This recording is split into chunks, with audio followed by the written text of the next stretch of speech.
Here is how we can look at sent emails on the iPhone. So let me show you exactly where you can find it. If you're new, subscribe and we can get into it.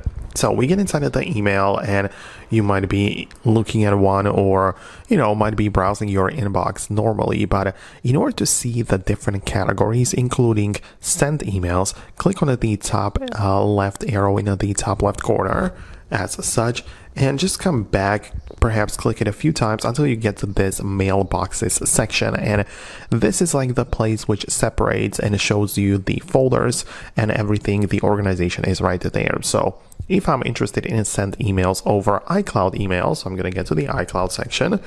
You can see that one of the folders is sent, and I can click on it, and those are emails which I sent from this email address. So this is exactly where I can find it. So that's pretty simple, right? But it is possible that you don't see this sent folder. If that's the case, then click on the edit in the top corner. And it is possible that, for example, in this main section, you don't even see the sent, right? So you can see all sent folder can be enabled or disabled.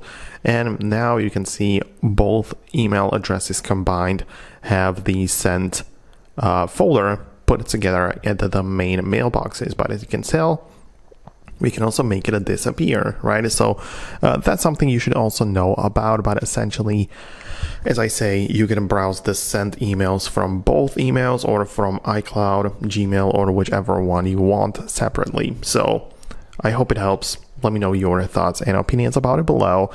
Subscribe for more tips, and I'll see you in the next videos.